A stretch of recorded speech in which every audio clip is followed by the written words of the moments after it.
ಮೂಡಿಗೆರೆ ತಾಲೂಕಿನ ಮಾಯಸಂದ್ರ ಹೋಬಳಿಯ ಕಣಕೂರು ಪ್ರಾಥಮಿಕ ಕೃಷಿ ಪತ್ತಿನ ಸಹಕಾರ ಸಂಘಕ್ಕೆ ನೂತನ ಅಧ್ಯಕ್ಷರಾಗಿ ಗುಡ್ಡೇನಹಳ್ಳಿ ಕಾಂತಣ್ಣ ಅವರು ಅವಿರೋಧವಾಗಿ ಆಯ್ಕೆಯಾಗಿದ್ದಾರೆ. ಶ್ರೀನಿವಾಸ್ ಕೆ ಅವರ ರಾಜೀನಾಮೆಯಿಂದ ಖಾಲಿ ಇದ್ದ ಅಧ್ಯಕ್ಷ ಸ್ಥಾನಕ್ಕೆ ನಡೆದ ಚುನಾವಣೆಯಲ್ಲಿ ಕಾಂತಣ್ಣ ಒಬ್ಬರೇ ನಾಮಪತ್ರ ಸಲ್ಲಿಸಿದ್ದರಿಂದ ಚುನಾವಣಾಧಿಕಾರಿ ಚೇತನ್ ಟಿವಿ ಅವರು ಇವರನ್ನು ನೂತನ ಅಧ್ಯಕ್ಷರೆಂದು ಅಧಿಕೃತವಾಗಿ ಘೋಷಿಸಿದರು.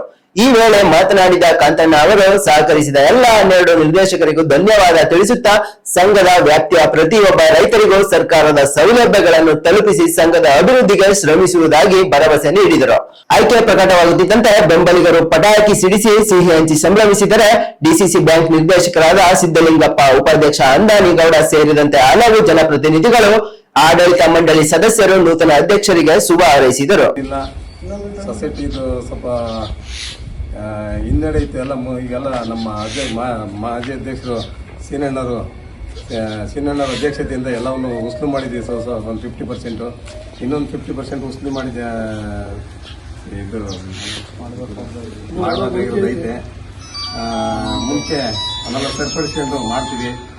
ಮತ್ತೆ ಮುಂದೆ ಅಭಿವೃದ್ಧಿ ಮಾಡ್ಕೊಂಡು ಈ ಸೊಸೈಟಿನ ಒಂದು ಉನ್ನತ ಮಟ್ಟಕ್ಕೆ ತಗೊಂಡೋಕ್ಕೆ ಪ್ರಯತ್ನ ಪಡ್ತೀವಿ.